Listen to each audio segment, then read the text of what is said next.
if you want to be financially free, if you want to be wealthy, if you want to achieve your financial goals and dreams, then one of the most important things you have to recognize and understand is the value of wisdom in your journey. And I'm referring to here financial wisdom. You see, I believe, in my opinion, that the most important thing you should seek for in life and in any area of life is wisdom. Now, financial ignorance is the cause of all poverty. Financial ignorance. If you have financial wisdom, then you've given yourself not just the opportunity, but you've given yourself a really good foundation for achieving any financial dream or goal. Now, there's a reason why financial wisdom or financial intelligence or financial education is important. You see, ideas are really, really, really important. Our ideas come from our thoughts, what we think about, but those ideas need to be converted. Now, before an idea can be converted into a theory, or before an idea can be moved from a theoretical stage to a stage of practicality or taken into a concept, you need more than an idea. What you need is education, and education comes from study. So financial wisdom is important because it helps you to start to acquire a lot of the skills, information, knowledge you need to be able to achieve your dreams and goals. Now, I'm going to show you 3 things that I think are important. Understand something, that there is information.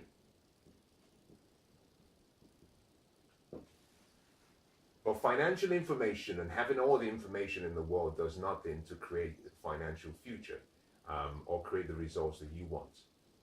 You've got to understand, the world is filled with so much information. I believe, in my opinion, that we're saturated with so much information that has paralyzed a lot of people from making the right decisions and taking action, just because we have too many of them.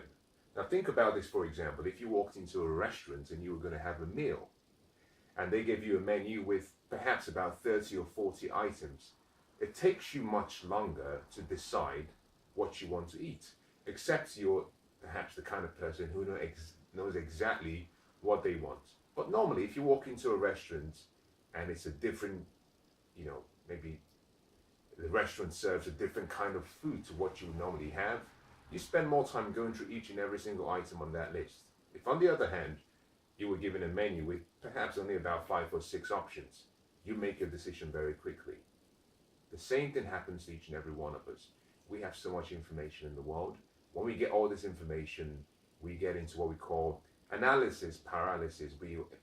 We're unable to make a decision and move forward in the direction of our dreams. So information alone does not lead to better financial education or understanding.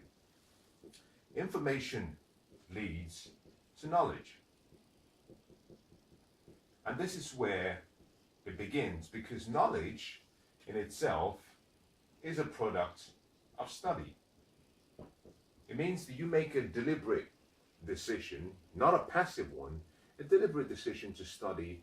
Maybe in this instance, you become selective about what you want to study.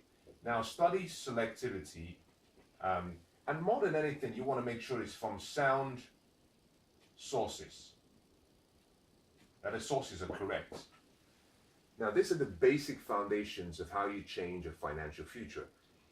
Now, it's important that I explain this in some detail, because a lot of people think it's just simply about, finding an investment, saving money. There's more to it. There is a much bigger picture to wealth, and a much bigger picture of how financial wisdom plays a part. Now, next to information is what we call understanding. And understanding is important simply because understanding comes through wisdom, but also understanding comes through study, and comes through selectivity, and comes through good, sound sources of information. So understanding is key. Now, why is understanding important? I like what Solomon said. He said, in all you're getting, get understanding. And what that simply means is money has a purpose. Money has a function. Money has its role. Now, most people, and I used to be in this group as well, do not understand the purpose of money.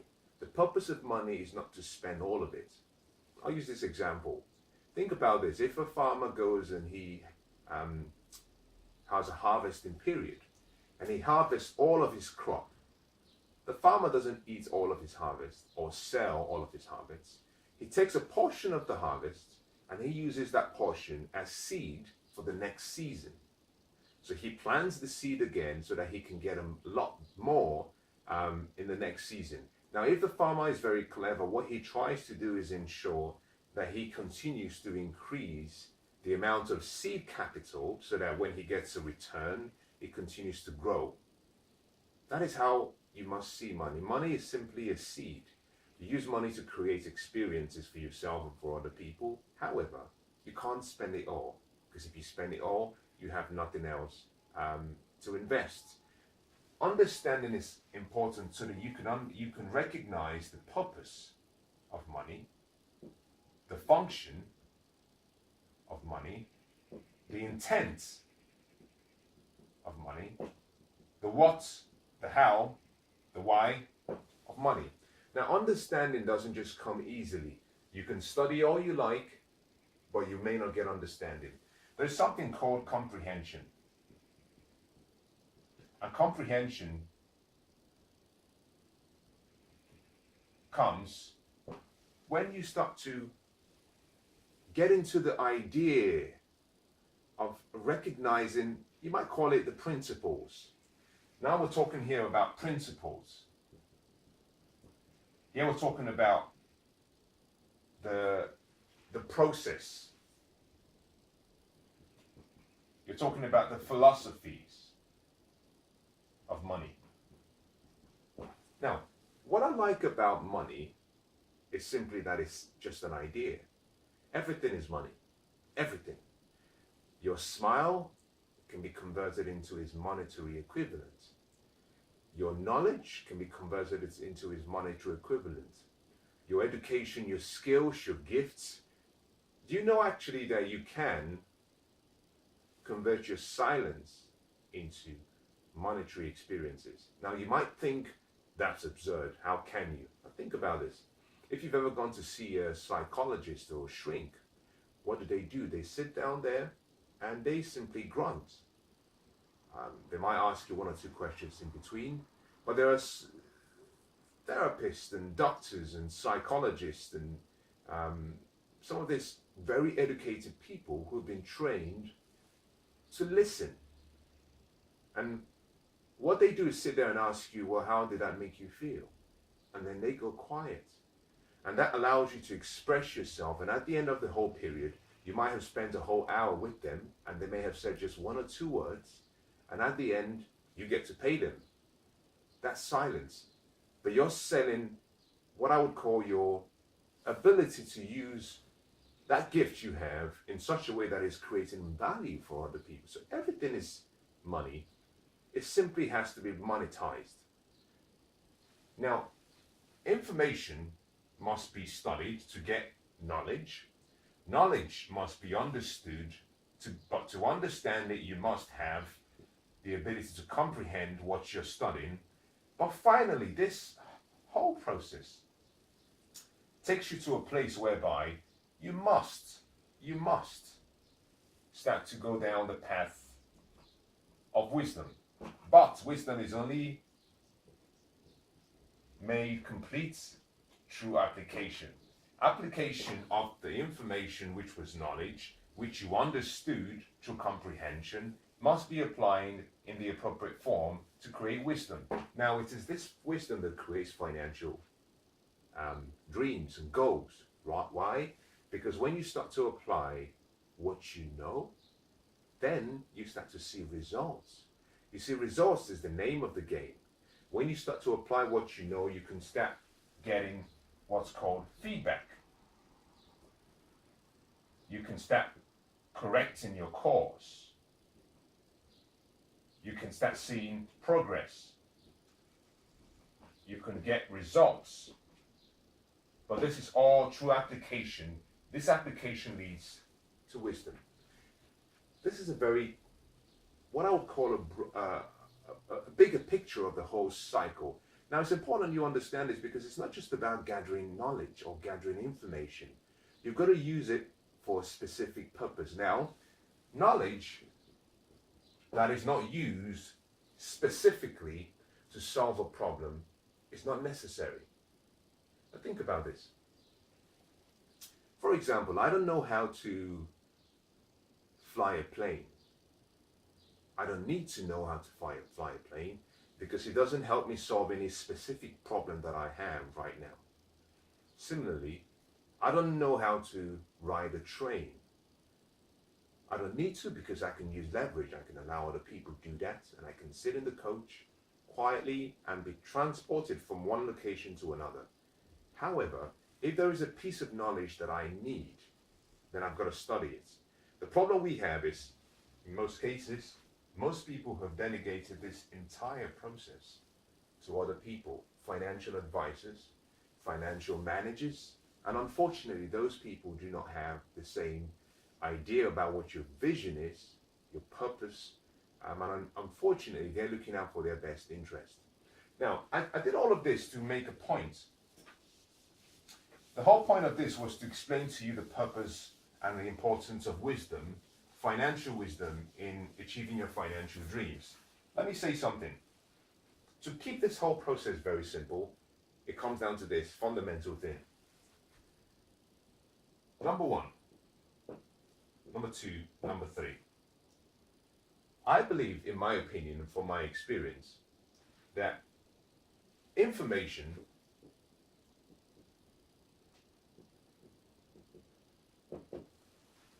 is simply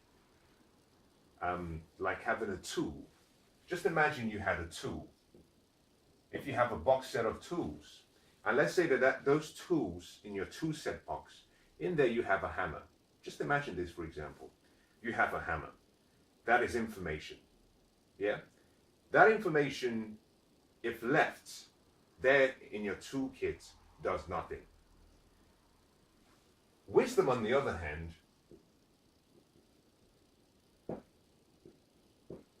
is knowing what to do with this tool,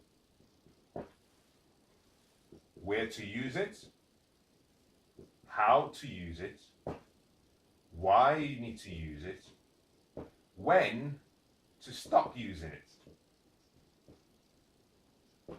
Now, in between both is understanding. And that comes through study, thinking, pondering. And all of this process of using this pondering and thinking and study, I believe is, in my opinion, is allowing your higher faculties to be put to work. Now, you might be thinking, this is a joke. You know, he's going really deep on this. I'm not really going deep. A lot of this should have been taught to us at a very young age. You need your higher faculties, and the reason you need your higher faculties is because a goal, if you set a goal without the use of your higher faculties, you may not succeed. Now, what are your higher faculties? You're talking about imagination. Any goal that is selected without the use of the imagination will fail. It will. Your other higher faculties are perception, which deals with how you see things. Intuition, which deals with how you process things internally. Reason. And the list goes on. Willpower. The list goes on. You need this to enable you apply the best use of wisdom to create wealth. Now, I'm going to come in for a landing now because I've dealt with a lot of the kind of theoretical parts of what I've been trying to share with you. Why is all of this important? Now, this is the key. The wealthy have created and continue to create more wealth compared to any other, group of the population, primarily because they have financial wisdom. Not education, not information, wisdom. They don't have information. They do have information, but they're not relying on information. They're not relying on education. You see, the world is full with educated derelicts. You know, you can walk into any space and have a group of people, and a lot of people can tell you because they are educated. I found from my experience that it's possible to be technically sound, but financially illiterate. I used to be that way. You know, I was an engineer, technically I was sound. I knew my stuff, but I wasn't well versed in anything to do with money. So I was illiterate, meaning I didn't know much. Why? Because we weren't taught. So you can be educated, but also still be financially illiterate. You can have information, but still be financially illiterate. The rich and the wealthy get wealthy because they have wisdom. Now, why do you need wisdom? Well, you need wisdom for a number of reasons. Wealth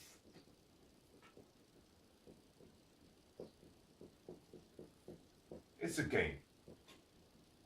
Creating wealth is a game. And like any game, it means you play, you win. You play badly, you lose. Now, this game means that there are certain rules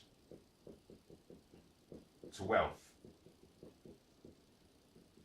There are laws of wealth.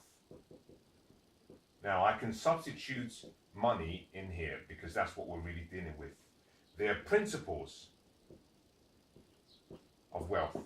You need to understand this. There are beliefs. There are certain philosophies. And the list goes on. But you only understand this through wisdom.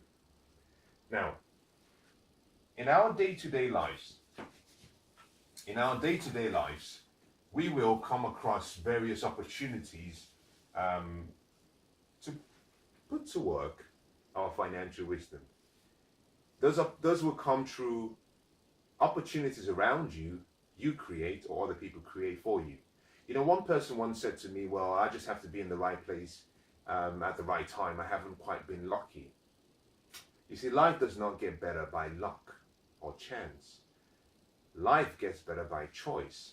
It's not about being in the right place at the right time. You must be the right person. Now, to be the right person, you must have the character, the behavior, the attitude, the skills, the talents, and all of that comes through study, through wisdom. But in addition to that, you have to be the right person, in the right place, at the right time, but more importantly, you must be aware of where you are. Awareness is key. Now, the wealthy get wealthier because they understand taxes. They understand the use of debts. I believe these are the two most important reasons why the wealthy continue to get wealthier than the rest of the population. They understand taxes and they understand debts. Now, you might have to spend some time looking back at any of the other videos I have produced to understand why these two are very important. But also, they understand economics. They understand history, accounting.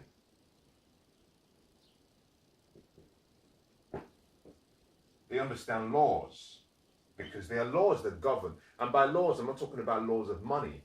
I'm talking about laws of a nation. There are certain laws in every country. And if you understand the laws, it's like knowing the game. It's like knowing the rules of the game. Now, because they have all of this, and because they are willing to study, in addition to understanding the likes of taxation, they're able to use this information to their advantage. That is how wealth is created. Now, interestingly, you don't have to be an expert in all of this. You just have to have the basic understanding, and you now need to have people who you use leverage, people that you can go to, people that if you have a decision to make, and it's an important decision, you can pick up the phone and say, I have a problem, can you help? But you see, to get the help from other people, you must know the language. If you walk in to see your GP, the GP would ask you, the first question he would ask you is, what's wrong? He needs to understand what's wrong in order to be able to diagnose and give you the best treatment. Now, your ability to explain how you feel properly enables him to do his job effectively. So it's not just about using leverage. You must understand a lot of what is being said. Let me conclude with this. A lot of what I've shared here is quite broad, and you might be asking, okay, I understand, but how does this really help me? It helps you through what I call words. Words. You need to have the vocabulary of wealth. If you want to be wealthy, you must have the vocabulary of wealth. If you do not have the vocabulary of wealth, you're in trouble. Now imagine this. Imagine flying to France and you don't speak French. And you were going to be there for about a week, and during that period you were going to be interacting with so many people. You had to be out on the streets, getting about. You would agree with me that communication would be extremely difficult, and your experience there would be somewhat limited and frustrating because you cannot communicate with the people around you. Now, in the same way, money and wealth has a language. There's a language to money, and if you understand words, then you're able to communicate. So by words, what I'm talking about is financial wisdom allows you to be very conversant, to be very knowledgeable about certain words and their meanings and how that affects you. So for example, liabilities. Now, believe this or not, I studied liabilities as a young child. I understood it because it was somewhat talked about when we did economics at a very junior grade in school. But I didn't understand it as how it related to me as an individual. I understood it as a much bigger picture for an economy. And so for many years, I did not understand what liabilities meant in my personal life. So the likes of a car, I thought was my assets. My home, that I was still paying mortgage for, I thought was an asset. I thought this was a great investment. And I had so many things, so many accessories that I thought were assets. Unfortunately, I was wrong. All of those items were liabilities. Now, liabilities in itself, I'm not saying they're bad, but you've got to know what they are and know their purpose. And the key here is the wealthy keep their liabilities to the minimum. And what they do is they focus on assets. This will cause you to become net worth wealthy and wealth worth wealthy, meaning your net worth increases in value and your income through investments increase. The key here is the wealthy focus on this and they keep liabilities to the minimum. The poor buy more liabilities and they have very little assets. And all of that is simply an understanding of the vocabulary of money and wealth. And that starts with financial wisdom. Now let me make reference to a final part of what we're talking about. Traditionally, how we get educated is we have what we call academic education. You're taught how to read and write. You need that, yes. We're taught professional education, which is making a decision about who you want to be in the future, a doctor, a lawyer, a medical, maybe surgeon, professional. And as a result of that profession you want to have, you choose the subject you will study that will lead you into becoming the person you want to be. Unfortunately, these two are not important as what I'm going to be sharing with you next. Now, let me make reference to that and qualify what I mean. It's important to learn how to read and write. It's important to study professional education. But if you want to be wealthy, you don't need both. I'll say that again. academic education, learning how to write, learning how to read, learning how to spell, is extremely important. Professional education, learning a job, learning how, to become a doctor, is extremely important. But both of them do not guarantee wealth. And as a matter of fact, you don't need academic or professional education to be wealthy. Now, I'm not going to waste time going through examples of long list of names of people who dropped out of school or did not even attend school to start with, who are billionaires today, proving that you don't need both of them formally. Now, you can still gain this education through informal means, particularly the academic. You don't have to go to a formal school to learn it. Now, there are two other forms of education that I think are vital for creating wealth. The first is what I call personal development.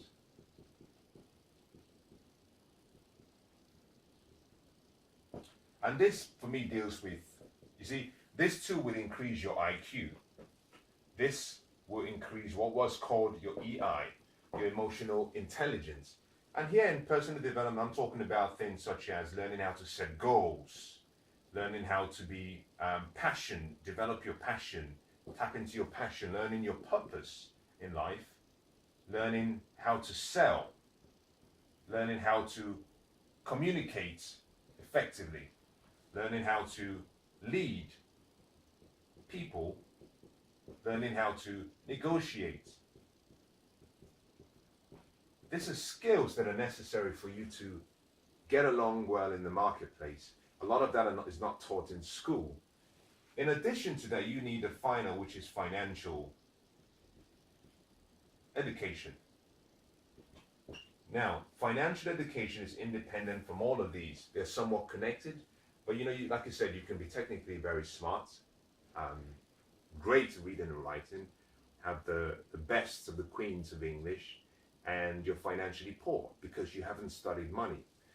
My recommendation to you is invest in your financial wisdom and make sure that whilst you're doing that investing, that you pay attention to these two parts, because wealth is created by the bottom two. This will lead to security. The first two will create security. The bottom two would create freedom.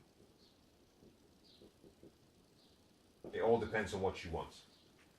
I hope that's been useful. God bless.